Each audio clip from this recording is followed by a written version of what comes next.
What's up, everybody? Welcome back to the Connected to the Webb podcast, hosted on my YouTube channel, the World Wide Web of Lending. Webb has two B's, of course. Of course, that's what my father gave me. That's right. Third time's a charm. Joe Webb the third up here. I am stoked out of my mind for what we are about to talk about. I've had some really cool guests on the channel. Everybody in the local community, some cool stuff. This is the farthest guest from Maryland, however, rooted in Maryland, born and raised. Went to college and then migrated south like some of the birds do around winter. I know. Not a snowbird anymore. I'm a permanent bird. No, you are.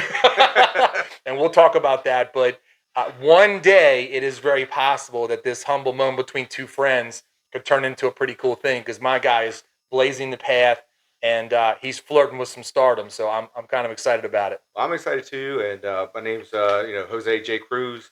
And I tell you what, it's just been a really crazy journey for me. Like when I first met you, all the way going to childhood and to where we're at now. And I never would think or thought that I'd even be where I'm at. You know what I'm saying? Like, like being in the military, like how'd I get here for so long? And, Blink. and going to college and I'm like, oh yeah, I want to join a fraternity. Like, and then I remember like meeting you and Shapiro, and that's basically it. That's how I used to go back in the day. You meet me, I'm the closer, baby. You are definitely, and Barley too. Oh yeah, God, man. But yeah, it's just been such an amazing time, and getting to meet amazing people that I didn't even know that I'd still be connected with. I'd say almost coming up to 20 years. Okay, that's when you say that's when it's like 20 years. Deep breath, like I know. It's been 20 years, man. I know. You're getting old when you say 20. Listen, I'm not getting old, but I can't be Getting young better. and have a son that's about to start driving. Those two just don't go together. Ooh, so man. that's like a check, on that. Listen, so I got to point out because most of 99% of my guests have been born and raised in Maryland or transplanted to Maryland. Let's get back to where you're from, my man. So where did you grow up? Because they got to know you are a local guy. Oh yeah, I am definitely a local guy. But before I got to here, this is my home, right? You got to get the O out there. Yeah, and the home. That was great. Yeah. And but I was born in Texas. So I got rooted in Texas at Fort Hood. So both my parents are in the military, in the Army, and that's how I became who I am. And then my dad retired out of Walter Reed in D.C., and we ended up in on Nicodemus Road in what town is it? Basically Westminster. Westminster. Okay. Yeah, it's like Westminster, but it's Carroll County. Carroll County, like very, very cow county. You know what I mean? Like cows. You got cornfields and all that stuff. Man, my high school was called Cow Pie High. Yeah, I know, it's crazy. I feel that. It's all good. It's not like that now. It changed a lot. I'm sure your neighborhood's changed a lot, but yeah, it's just it's pretty awesome though to think back. Was I was driving up here Tuesday night and I saw that road. I was like, oh my god, it just comes full 360. That like I still remember all the things that the memories come back. Yeah, it's just crazy. So then I went to Westminster High School, graduated in year 2000. That was a good old millennial year, and then went to Towson. I went to the military first, honestly, and then came back, and then went to Carroll Community College. I'm definitely rooted in Maryland. You know what I mean? There's only one thing that my fellow Marylanders would not like about me is probably being a Yankee fan. But my family, my mom's side's from New York City, and that's who I was brought up again with. But today is the draft, so let's go Baltimore Ravens. That's what I was going to say. Whatever you lack in your baseball acuity, man, you more than make up with your football choices. I can't wait, man. I literally travel to watch them. That's one of the things that we bonded on when we met back in the day. Yes. Okay, so I think it's a really unique story for a college attendee to have gone to the military first, man. So obviously with your parents being service folks themselves, having that call, there are a lot of people out there who have parents who have served that don't go that route. So where was that point where you're like, man, I think this is something that I'm going to do and it's in my path? Where'd that kind of happen? So I want to say it's probably always been there, because I've always lived that lifestyle. And, both my parents just always were very proud. And then I've had so many other family members that have served as well. So it's like, it's just in our blood to serve. So I was like, I'm kind of betrothed to do it. Mm-hmm. But there was a huge turning point in my life where it was like around 16 years old where if I didn't really make a decision in my life to split off, I probably would not be here today. Yeah, I didn't really like talking about it for a very long time, but I was Mm. hanging out with a lot of crazy people. Now, like the younger me would not like the older me today. I'm like, what are you doing? In Isn't that crazy? boots? And you got a bolo on? Are you dumb?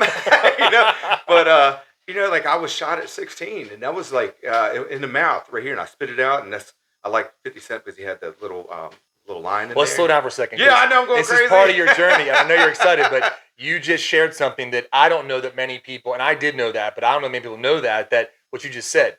You were in a environment, let's Yeah, just keep that real zoomed out, okay? You were in an environment where you were around a situation that caused you to be in a moment where you were shot. yeah, Like that is insane. that is wild. And the thing to 50 Cent, like, okay, that's hard, right? But at that time, you're talking about that moment in your life where it's like, yes, oh man, what is going on right now? yeah.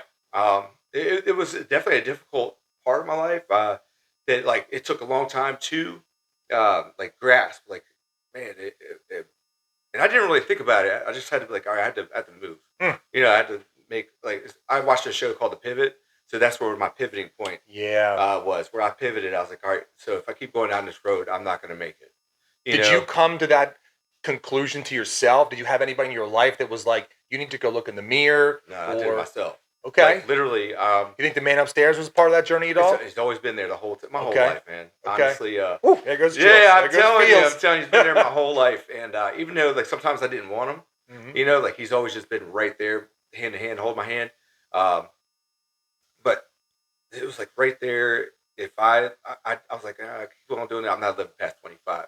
And I didn't live in a horrible neighborhood. No. You know what I mean? Like it's not The company you kept though. Yeah, like I've lived in areas like close to really poor areas and stuff like that. But Westminster, Maryland is not a known for its I crime. mean, everybody in America who's been around has heard that Baltimore is a tough place to Yeah, grow up. yeah. But that's not where you were. You were in No. Westminster, Yeah, which we're is 40 45 minutes. minutes Yeah, you north know what I of mean? it. But it's still that, sometimes that city tough life, it makes its way out in the county sometime. And you were literally in that situation and Yeah. around people that you probably shouldn't have been around. And that situation happened. And I just thank God that you had whatever grace in that moment to say, whether it was literally while you're spitting that bullet out or in your recovery and going, yeah, that was crazy. And the fact that you said you have a choice, because unfortunately, so many Americans and so many people that live in that life are like, I don't have a choice. This is all I've got. I don't, and you were like, no, I do have a choice. Yeah, you got to take control of your own life. You know what I mean? And like your choices are always yours. Minus like you think they are yours, but God's got the plan anyway. I was going to say something. I know you believe that. Yeah, right? He reveals it to you a layer at a time. It's just like an onion. And so I didn't know what I was getting myself into. I just knew I had to go somewhere else. Yeah. And was I still friends with the person that shot me? Yeah, he was my best friend at the time. And he, in that situation, I'm not going to get too far into the weeds, but I mean, that was crazy. And, I was really great friends with his family. Like, there was like a second family, it's like a mom and all that stuff. And I didn't pursue anything. I'm like, no, I still love them. They're still my family. And I don't think he really meant to. He just was curious and didn't think that was going to happen, which is crazy. So people die that way. Yeah, no, 100%. Yeah, certainly. Whether you're children or, I mean, you're still a child. I guess you were. Yeah, not I mean, 16 is still a kid. Yeah. So I mean, playing around things shouldn't have played around. Yeah. But I'm just so glad that was part of your journey. And so you hinted earlier that was part of the journey to military. Oh yeah. Yeah. Wow. So okay. So I was like, you know what? I just need to go ahead and put my head down, start getting better grades, start concentrating on things. And I knew by the time I was graduating, I was going to the Army. Like I already knew I was bleeding green, and so I did. So I left in October 2000, and I might point out that was before 2001. Yes. There was a surge of enrollment, but you had that calling early. Yeah, it's always been there, and I mean, you can see like pictures of me. I was in a couple different outfits. I was in a cowboy outfit. I was in a military outfit.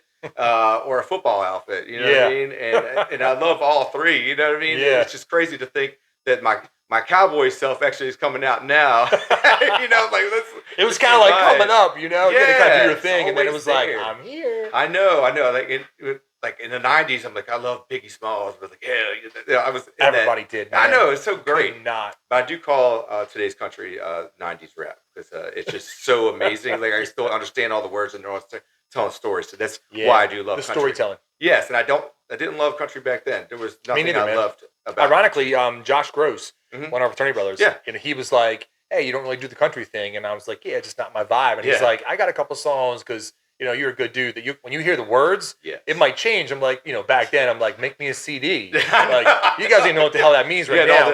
All the names on it. Like, well, he put it. He's like Joe's country sample. Mix one. Yeah, mix one, right? And it had like 15 songs. Yes. And I heard those stories, and I was like, I've never heard this. Yes. I'm like, ding, ding, ding, ding, ding. Yeah. But it wasn't. That's not what it was. And yeah, man, those stories and country music has changed so much. And hate or love the change, it's been growing fast. Yes. So all right, so we met at Towson, and I'll never forget looking at you as a young military man who's expanding his education and thinking, why in the hell is this dude even standing here talking about a fraternity? Because you have the ultimate fraternity of brothers in Soldier. Yeah. And I'm like, what is going on? I mean, you were having fun, you were laughing. I'm like, why? So what calling was there to a group like a college social fraternity that a young military man could have found appealing? Yeah, so curiosity kills the cat, right? So True. And I've watched so many movies because I love movies, and it was like, oh, you're going to college, there's a fraternity you got to join. And I remember going and talking to multiple fraternities. Sig Pi was our arch nemesis. Yeah, the New York guys. Yeah, they would fork our lawn, but that came later. Yeah. But yeah. But I always just wanted to know because, like, even though I am a part of a big fraternity of just Americans itself, being a part of a fraternity was just different because it's something that not everybody gets to experience. Yeah, experience. It's like, why do people do it? And initially, everybody's like, "Well, you're just buying your friends, are you?" I'm like, "Well, I don't think so, but we're gonna give it a try, a good old college try, Yeah. And no pun intended. Yeah, no, exactly. And I met you, and it's like, oh yeah, sure. What? Yeah, I'll do it. And Ian Spear is like, oh yeah, you're gonna be my grand little, in this deep voice. And for those that don't know, our buddy Ian, there are guys that you might visually have a representation of a frat guy. We don't use those words, obviously, but then there's also guys that help run it, the guys that are really just amazing dudes that weren't blessed with that like Hollywood look. I'm one of those guys that was not blessed with the Hollywood look. You might not have been, but you're looking pretty Hollywood right now. Yeah, more Nashville, I might add. But Ian was just that great dude that you can't talk to him and not feel like, man, I could be in a room around 100 people and I would talk to this guy. He's a genuine dude. Yeah. And to balance that out with all the excitement of Josh Barley, you want to be somebody big? You want to be somebody big? And then, me just trying to say, hey, what are you looking for? We might have it kind of thing. Yeah. The sales guy, if you will. I was just really glad that we made that connection. Oh, yeah, man. And I think for me, I started my leadership journey when I was in football. That teaches you lessons you can't get anywhere else on a football field. You know that. But the fraternity for me was definitely a big part of that because I was put in situations where people were relying on my decisions or my ideas. Right. And that was new to me. Nobody can do that unless you go through an employment thing. This is more of a social construct. So I got benefited a lot from it. And we didn't do all the horrible stuff that you hear about on some of the movies. Yeah, no. It was more about brotherhood. And I hope my boys get a chance to do something like that. Yes. Knowing what I know now, I'm going to give them a little bit of talk ahead of time. Yeah. But at the same time, I think it's a really amazing experience. I feel bad for people that did not get a chance to experience that. Oh, yeah. Because you can always walk away. You're not like blood tied. Right. If you do it and you don't like it, walk away. But it's just an amazing thing. And I'm glad you and I got a chance to experience that for the short time that we did. Yes. So we were at Towson having fun, doing our thing, having parties, getting grades. And then you had a situation come up that took you away from Towson. Yep. So personal life, personal things happened, and I had to drop out. So I had to make some money. I had to go into the real world and workforce, and so I was only active for like a year and a half. 18 months, something like that. Yeah, it was very short. And then I could see my pledge class. They're like, oh, here's this guy. He's gone. You know, He gone. Yeah. And and I'd still drop in every once in a while on some of the meetings because I still wanted to be a part of it. But it was also hard for a commuter to do that. But luckily, like just being brothers, I was able to stay at people's houses or in the dorms. Yeah. And then, like, if they had extra meals, they'd be like, hey, man, you need some food. Like, yeah, all right, cool. Hit me up. We'd go to all you can eat, yeah. So something that, I've told a lot of people and not told a lot of people is that there was 1 year in college where I was actually homeless. Oh, now, wow. Not like on the sense of on the street begging, but I was attending Towson, but I couldn't go home because of some situations that were developing that were not healthy for me to be at. And I had nowhere else to go. So at one point I didn't have anywhere to go. And they did the same thing for me, man. They helped me in. Like I had a meal plan because I had the student loans, but I think I could only afford 2 meals a day. I know. So I was already down one, and everybody kind of helped me out. And I got to experience that charity that is part of the Teak thing through them. And we're 18, 19, 20 years old at that point. So none of us really know kind of what that charity word means, but I got to learn that firsthand. That was pretty special for me. Yeah, I think as a bunch of 18 to 25-year-olds, because my big was called BC, called Jeff Snow, and they put us together because we're two old crusty guys. I came in a little later. I was like 22 years old, but he was 25 when he pledged, which was crazy. OG BC. Yeah, but I loved him, and going back to why I joined that fraternity or our fraternity, just something told me because I would say like you were the fisherman, right? You're like, hey, we're casting out some things, and then Barley would be like, oh yeah, we're gonna, and then both y'all would, and then Ian would be like, well, hey, let me actually talk to you for a second, and so you had you, Barley, and then him, and then you see the rest of our guys. They're just at the table, and I'm just like, I just had a good feeling. I was like, vibe, and like I could have went to Sig Pi, or I think it's Sig Pi. No, Sig Chi. I think it was the other one. Sig Chi. I think Sig Pi is a sorority. Sorry. Yeah, I think they were the ones that we were rivals with. Sig Chi. No offense to anybody watching. Yeah, but and they had the whole New York, Long Island vibe. Yes. Everybody in Towson. If you're from New York, you're probably from Long Island. Yeah. Long Island. It would say Towson and Long Island. Yeah. I was like, what did you say?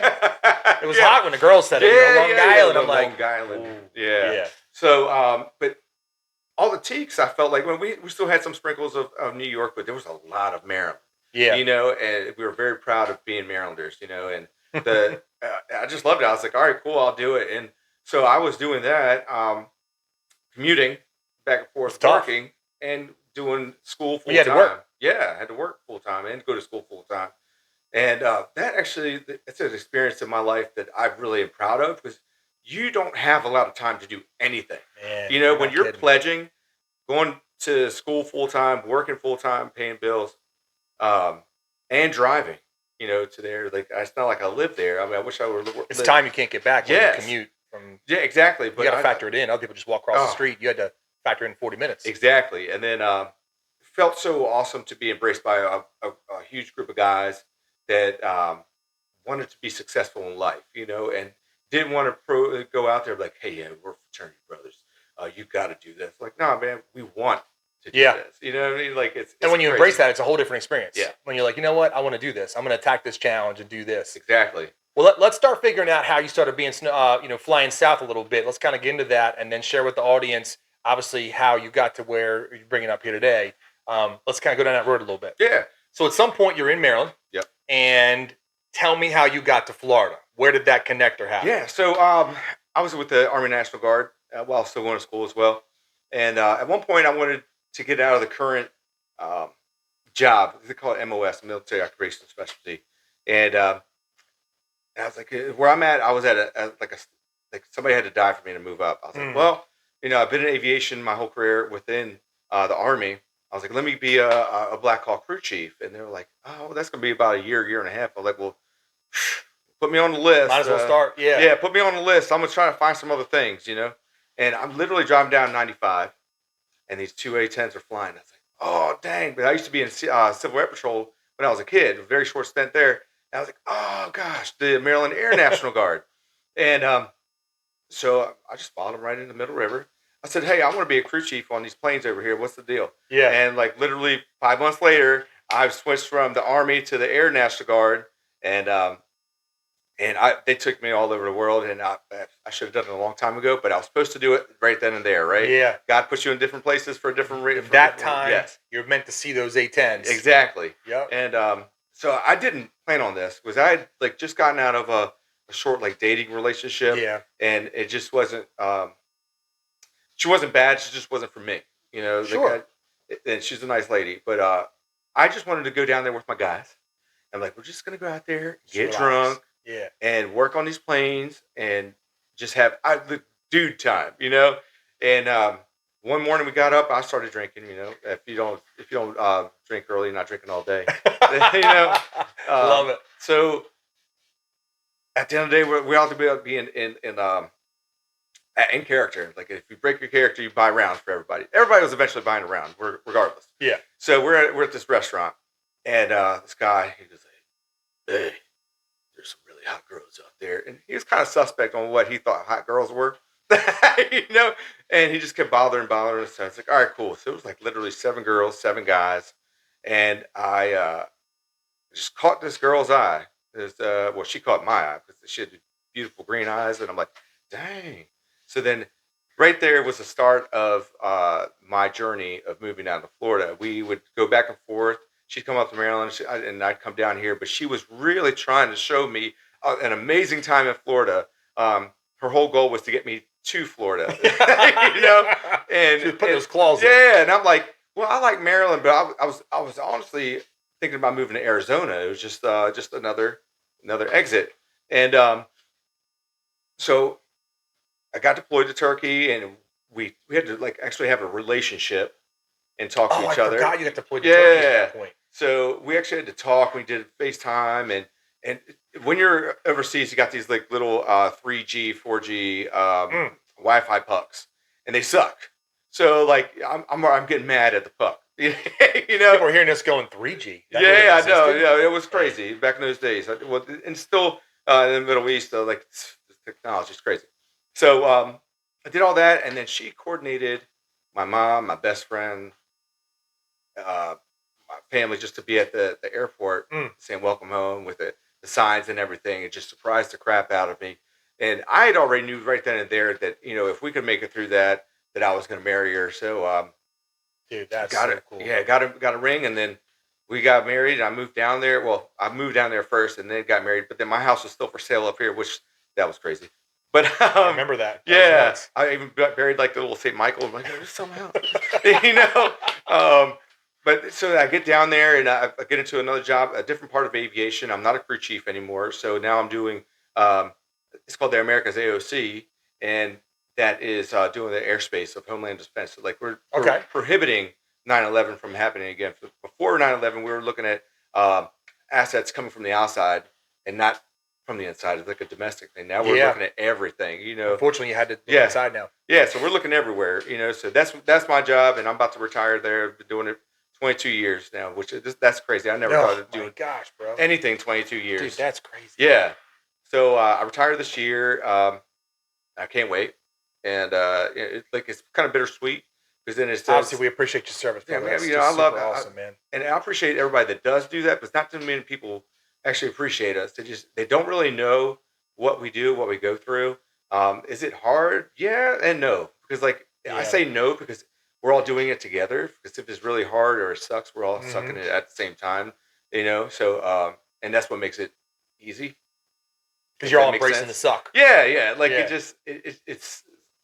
It's like a juxtaposition, Yeah. Yeah, hell of a good word. Yeah. I mean, that's not to compare in any way like that, but that's the idea of the pledging for a fraternity is to put you through a scenario where you can bond and embrace the suck. It's not meant to hurt anybody or make anybody do anything inappropriate. It's meant to put you in just weird, challenging situations. And obviously that is nothing like the military experience. But the idea was born out of that same concept to put a stressful situation in front of a group of young men and then have you bond over it and do that. Yeah. So, all right. So at this point, you are married. God gave you a beautiful wife. And you are living life, brother. You're knowing the military is doing your thing. Connect me to that guitar? So it all happened because I was becoming a father. Like Ain't that something? it is crazy. So like I'm like, oh man, what have I done with my life? And finding out that I'm a father. And I've done a lot, but I just didn't think I did enough. Really? Yeah, because Okay. I had to drop out of school, so I didn't finish that college degree. Me neither. So I was like, well, I got to at least finish that because if she does go to school, I can't expect her to finish if I didn't finish.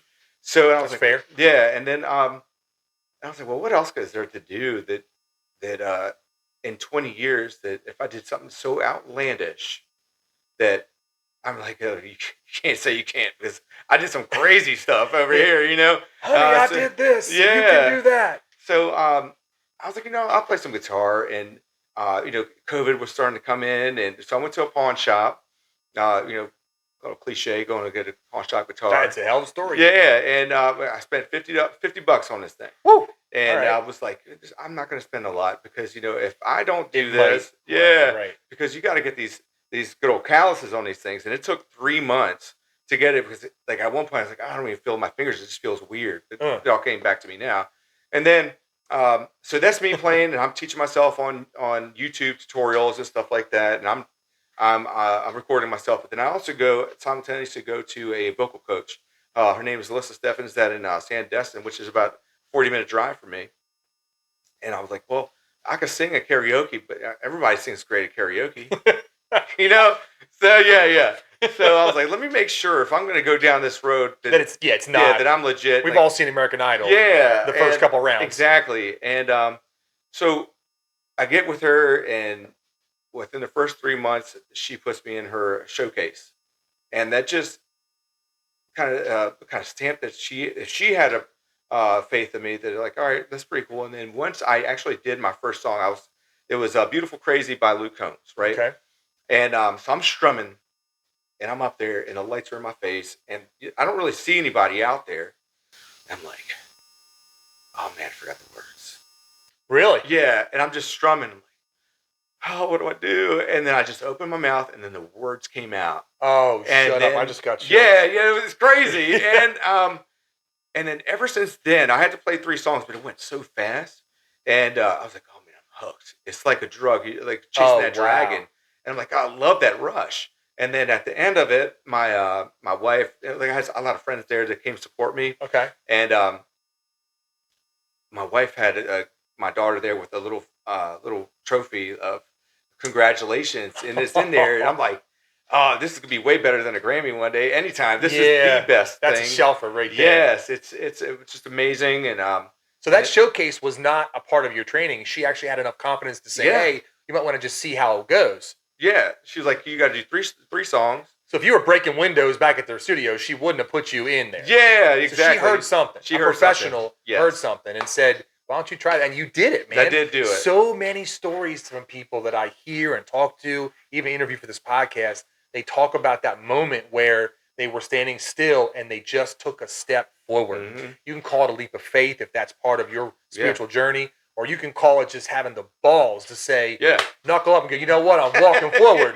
But you took that chance, man. I did. So awesome. Yeah, it all goes back to, what type of father or what type of man am I going to be, and trying to set up a good example of like what type of dude do you want, or even just not even the dude, just what type of work ethic and what type of faith do you have in yourself? You have to have a confidence to do this stuff. I just don't care. My thing is like, what? If I sucked, I did it. Allow me to kind of rephrase that, because there's a powerful, powerful lesson in there that anybody that needs to hear it can hear it. Yeah. I would challenge, it's not that you didn't care, it's that the fear of failure was not greater than your fear of not trying. Mm-hmm. And that's some goosebump shit. Yes, it is. But that's what I remember. Like, dude, this dude just got on the stage and played a couple songs. I know that guy. I wasn't there, but I remember you telling me about it. I'm like, millions of people want to go to karaoke. Some of them don't even do karaoke. Oh, yeah. And I'm not saying what you're doing was that, but your first time, you didn't know. Well, I was sober, so, yeah, it was. You didn't have your courage. You didn't even have liquid courage your first time? Yeah, no, man. It was just absolutely just an amazing, surreal experience that I had there. And so that first one was a trial. You did it, and then the second one. So right? out of that, yeah. So out of that, I get my first gig, right?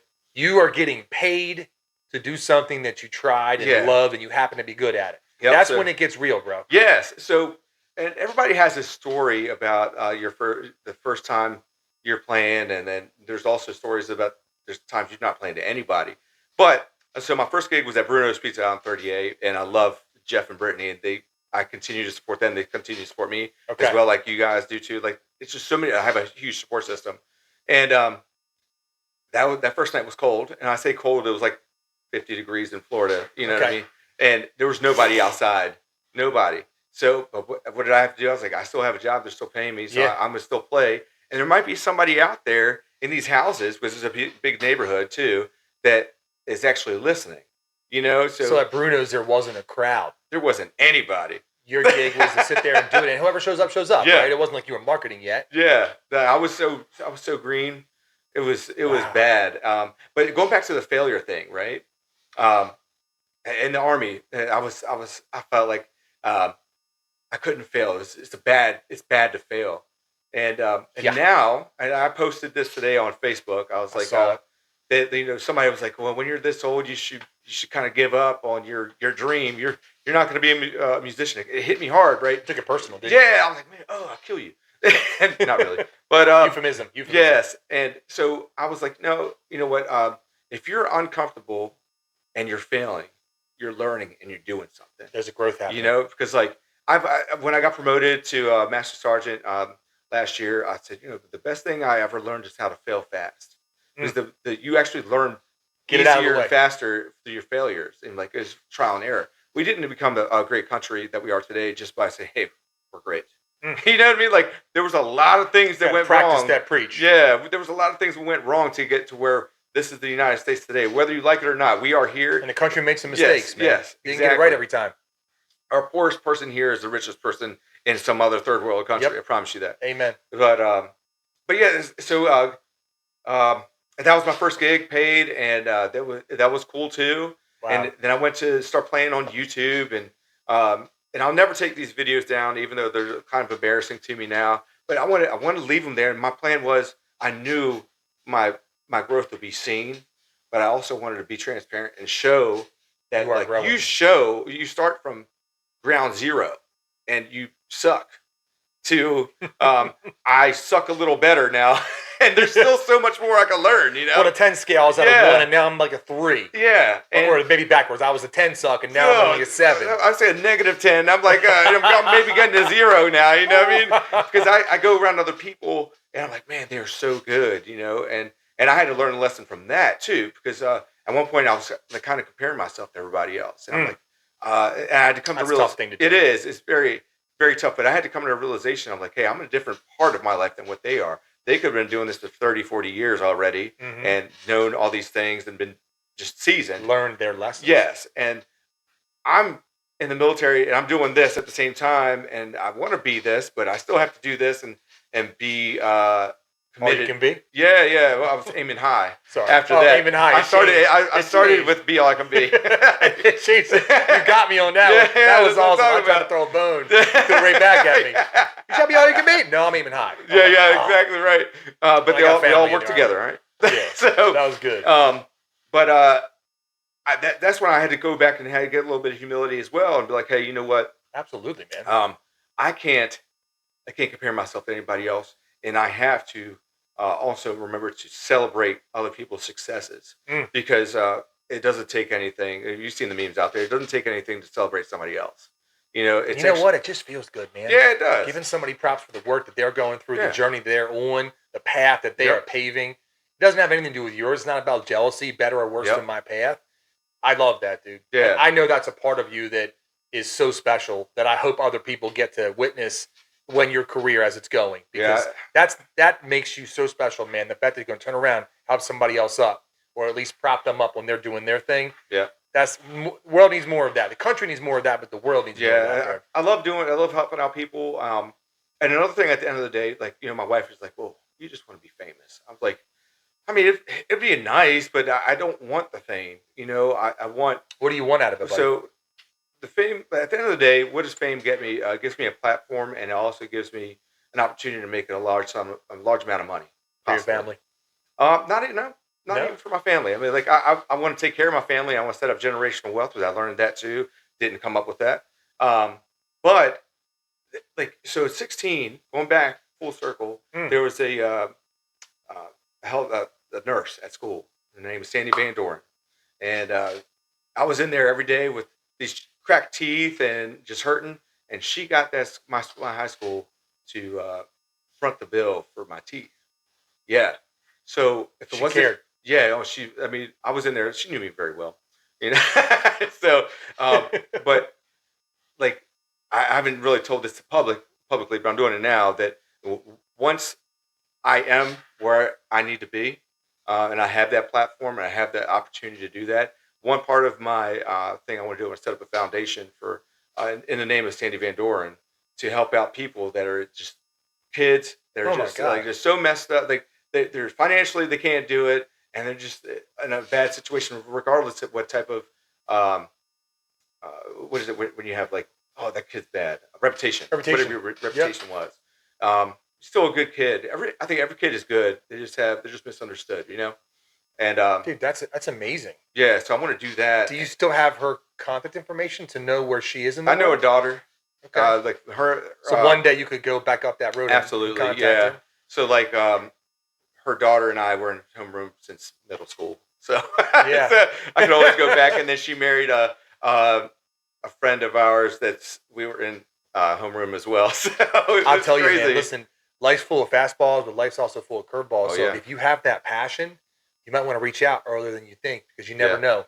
You know, you don't have that what if you finally get to the Oh point yeah, where 100%. you are and you reach out and she might not be able to enjoy that. Yeah, If that woman hears the effect she had on you, Jose, regardless of your intentions, whether you ever do, if yeah, she hears what you just said, God willing, on this podcast, yeah. That'd be maybe, cool, man. That'd be cool. you'll change her life like she changed yours. Yeah, she had a huge impact, even if she didn't think she did. That's a beautiful Because story, like dude. there's so many people that actually do care, and there's the unsung Hmm. heroes, and I love those people. Yeah. And out of that grows another thing that I want to do is just help out just people that are poor, you know, like, but they can't get out of their own way. It's not that they're they can't do it. It's just sometimes just there's so many circumstances. Yeah. I met a family that she was a single mom, had some kids, you know, and every time that she would think that she'd get a leg up, there'd be a couple steps backwards because her Yeah. kid would be sick, and then another kid would be sick, Mm. and then she couldn't work, and then the job would eventually be like, well, I can't keep you. So, Damn. and I don't tell stories like this to get notoriety or anything like that, but I had asked God, I was like, hey, you know, can you just give me a family to just help out? And man, Mm. literally, it was like 2 weeks later.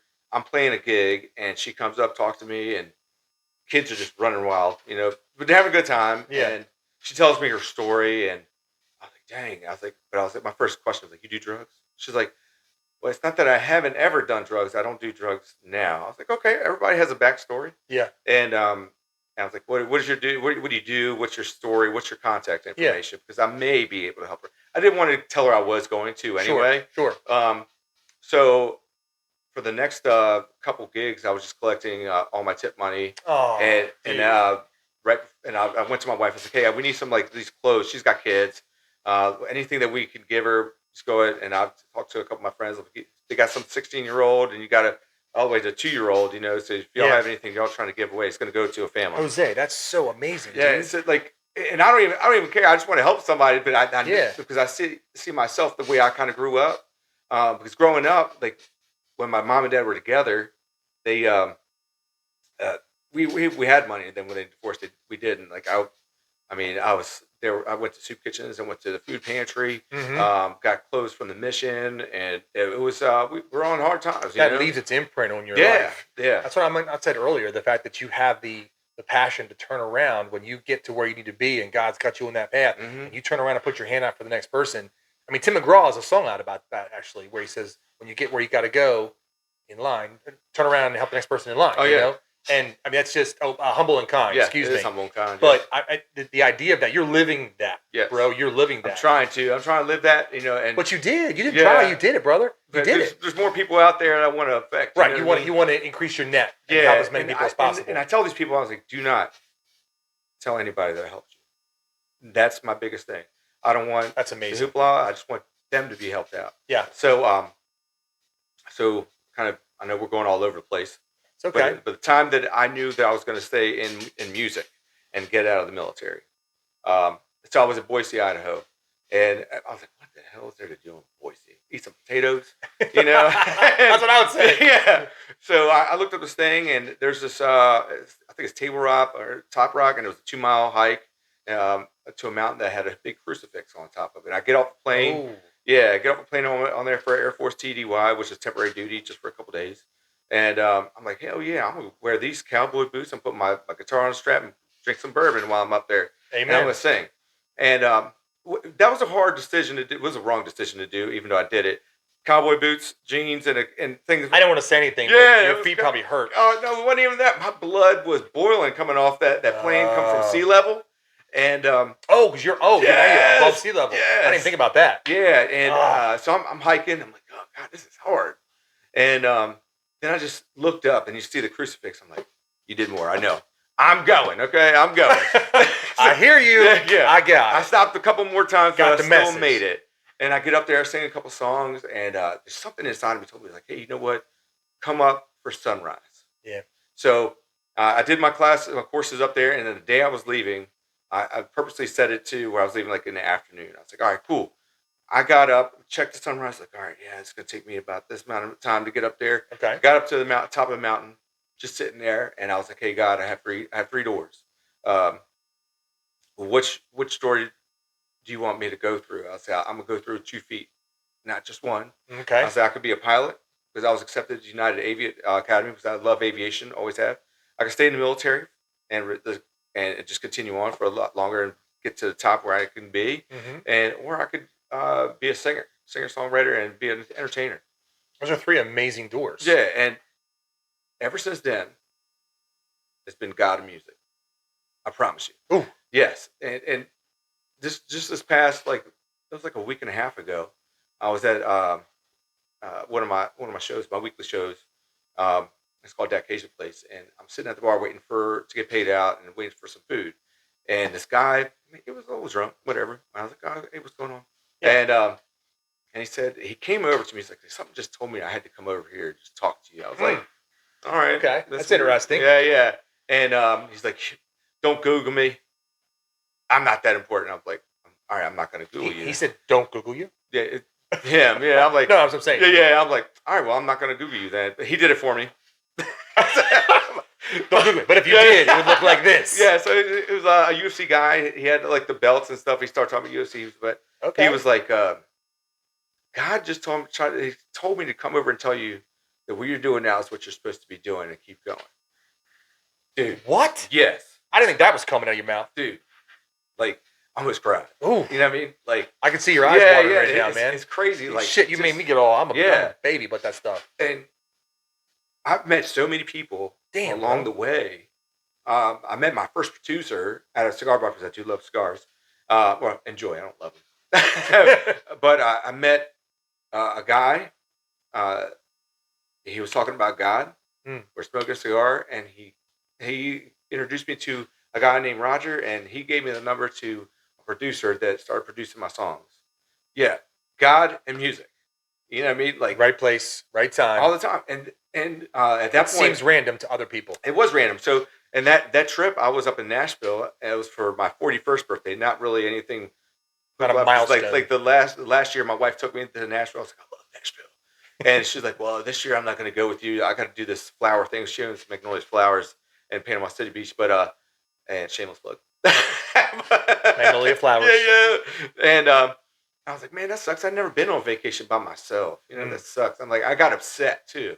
I was real mad. And but out of that whole thing, I was like, well, I don't really mind going on vacation by myself. I could do whatever I want. And I started writing songs, and I started watching other people, how they play the cover songs and how they entertain. And then at the end. This is literally at the end of my trip. I'm going around on one of them Lime scooters and went to a cigar bar, and I have my guitar on my back. This guy's like, "Hey man, you play guitar?" I was like, "No, I just walk around with a guitar on my back." I found this one. Yeah, and that was the beginning of my album, right there at the cigar bar. Oh, dude, I love that. And Crazy. The reverence I'm having for this moment that you just said the word album is amazing. So your brand is J.CRUZ. Yeah. Right? And I've seen your logo. We'll put the logo up when I put it up. Okay.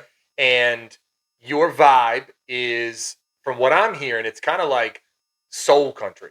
Yeah. That's the way I've gotten from the songs I've listened to. Is that accurate in your heart? It is. So like I'm more my background. I really love R&B and something that like really affects you. Yeah. I plays at your emotions and stuff like that. So I really love that soulful. And there's like some budding offshoots of country right now. It's kind of evolving these different niches. Yeah. And I feel like the soul country still kind of keeps its roots. Mm-hmm. I mean, country was kind of born alongside of R&B, you know, back in the day anyway. It's all blues. Bluegrass, blues. All blues. They have the same parents, right? The same lineage. And I just love that you're kind of getting back to that. Yeah. You know, I love the vibe that you have, and we're definitely going to put up your information because I want people to hear your music, listen to it. Appreciate that. Download it. Please download it. Yes. Stream it, share it. So what platforms can anybody that wants to get a hold of your music, brother? So if you subscribe to a streaming service, you know, it's on all of them. Okay. You know, all the majors. Give me a couple of them so we know. You got Spotify, you got Apple Music, you got YouTube Music, Apple, no, I already said Apple, Amazon. Okay. So I use a distributor and it just takes it out there. But you also can buy my music at jcruz.live. Okay. jcruz.live. Yep, jcruz.live. I just, my friend Pam helped me out and developed my website. I'm not good at that stuff, so I know I have to outsource. Hey, sometimes the power is in knowing where you can't complete a task and then having someone else do it. Exactly. Well, I'll tell you, man, I love the fact that we're having this conversation, having this story. And I know we're going to go have lunch afterwards, but I just feel the need and to just get this story out because I don't even know why I said something to you. And we were chatting on text, and I'm like, man, I just got this feeling I got to have you on this thing.